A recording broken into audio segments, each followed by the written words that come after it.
지만 그 이후에 인류에 그러면 어떻게 자리를 매김해야 될까에 대한 이야기가 이제 마지막에 좀 찾아보겠습니다. 682페이지를 보시면요.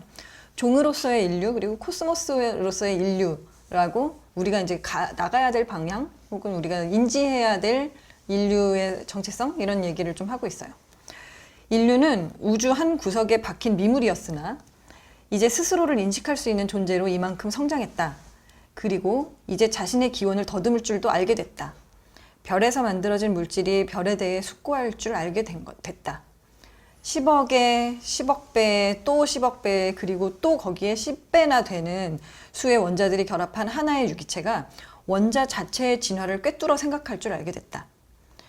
우주의 한 구석에서 의식의 탄생이 있기까지 시간의 흐름을 거슬러 올라갈 줄도 알게 됐다. 우리는 종으로서의 인류를 사랑해야 하며 지구에게 충성해야 한다.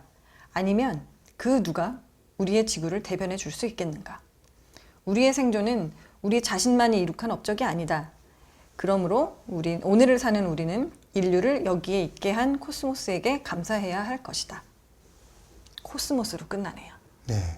저는 이 단어도 되게 좋아하는데요. 아까 얘기할 때 행성으로서의 지구 했잖아요. 네. 종으로서의 인류.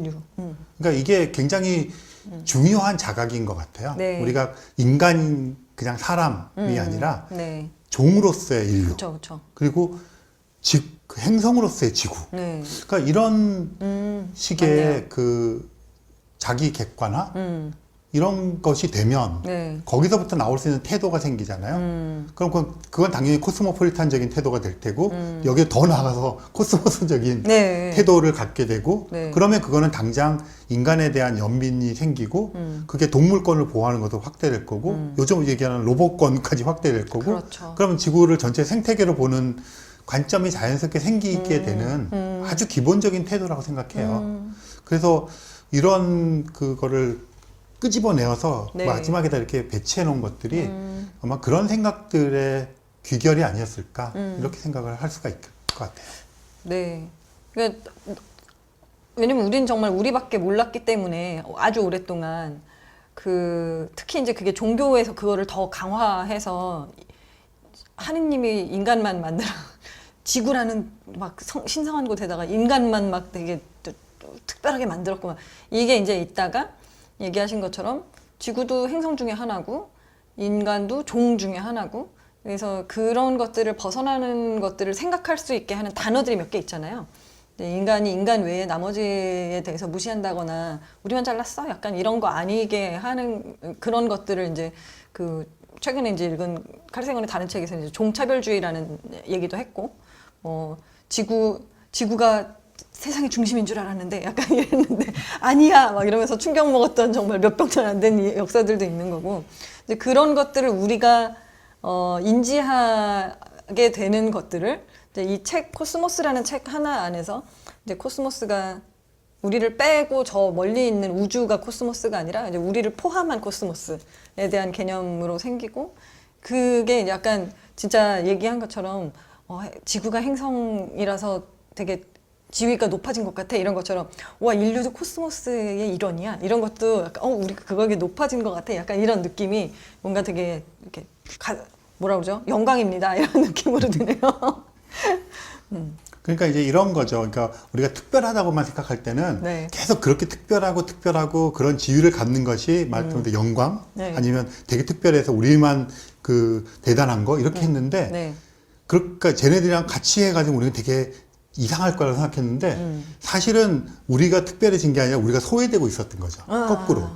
근데 이제는 보니까 얘네들은 잘 어울려 살고 있어. 그러게요. 거기에 우리가 이제 삐쭈 들어가서 보는 거죠. 근데 그렇게 들어갈 수 있는 여지, 명분 이런 거를 만들어준 것 같아요. 그러니까 그렇게 들어가는 게 내가 가지고 있던 지위를 모두 포기하고 뭐 이런 것이 아니라 네. 사실은 원래부터 이렇게 하고 있던 것들을 어떻게 생각하면 회복하는 거죠. 그러니까 그렇게 해주니까 논리가 되는 거니까 네. 그러니까 언뜻 생각하기에는 옛날엔 지구가 중심이었고 그다음에 태양이 중심이었고 이제는 태양도 우리 은하에서 외곽이라며 그리고 이것도 뭐 일조개나 되는 은하 중에 하나라며 네. 이렇게 해서 되게 초라해지는 것 같지만 네. 사실은 그게 아니라 네. 우리를 원래 자리로 이렇게 끌고 오는 네. 과정이라고 하는 식의 얘기를 하는 게 저는 되게 인간적이라는 생각이 들었어요. 그리고 그게 이제 연민과 따뜻함이 이게 투사되는 거죠, 우리들에게.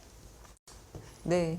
그래서 저도 제가 처음에 이 책을 읽을 때 읽기를 약간 이거 무슨 책이야? 약간 이러면서 덮었던 이유 중에 하나는 그냥 천문학 얘기만 나올 줄 알았는데 왜 이렇게 뭐 딴 얘기가 많지? 약간 이런 생각을 원래 했었던 거랑 비슷한 것 같아요. 왜냐면 코스모스는 나랑 떨어져 있는 어떤 그냥 천체나 우주에 관한 이야기라고 생각을 했었거든요. 근데 그러다가 이제 그 처음에 아마 얘기했겠지만 홍승수 교수님이 번역자인 홍승수 선생님이 이제 이 책에서 각 장마다 어떤 이런 분류들이 이렇게 있는지를 한번 정리해 주신 책이 있었어요. 나의 코스모스라는. 거기에 보면은 거의 이 13장에 보면은 정치학, 사회학, 물리학 뭐 아무튼 온갖 인간이 사는 이야기 것들이 10%, 20%막 이런 식으로 있는 거를 보고 이건 뭔가 내가 생각하는 다른 책들이랑 좀 다른 책이구나. 이렇게 해서 이제 읽게 되었는데 결론적으로 다른 데서 이제 저도 쓰면서 표현했던 단어가 나를 뺀 코스모스가 아니라 나를 집어넣어준 코스모스가 너무 감사한 거죠. 그래서 이 책이 나를 뺀 코스모스에 대해서 한번 알아볼까? 이렇게 만약에 생각을 하고 집으셨다면 아마 책 읽어오시면서 내내 그거를 계속 생각하셨을 것 같아요. 나를 포함해주는 코스모스에 대해서 내가 지금 읽고 있고 내가 고민을 하고 있고 이렇구나라는 네, 이런 것들이 이 책을 이렇게 끝 부분까지 오면서 사실은 마지막까지 이렇게 탁 그 단어로 이렇게 해주는 그런 게 있는 것 같네요. 이렇게 정리를 해주시고 나면 네. 다들 여운이 남을 것 같아요. 아, 그러니까 이게 계속 이제 회상되기도 하고 네. 이거 이제 공감도 하지만 여전히 꽉 찬 건 아닌 것 같아요. 그러니까 그게 또 이 책이 갖고 있는 그 어떤 마력이라고 생각하는데, 그러니까 다시 읽어야 되겠다 이런 걸 떠나서 네. 이렇게 해서 뭔가 이렇게 자꾸 생각이 치고 들어오는 거예요. 그러니까 그렇게 해줄 수 있는 책이라서 여운을 남기고 가는 그런 멋진 책이다. 이렇게 좀 마무리를 하고 싶어요. 알겠습니다. 네. 우선은 어쨌든 13장까지 읽었다는 것 자체가 대단한 큰일인 거고요.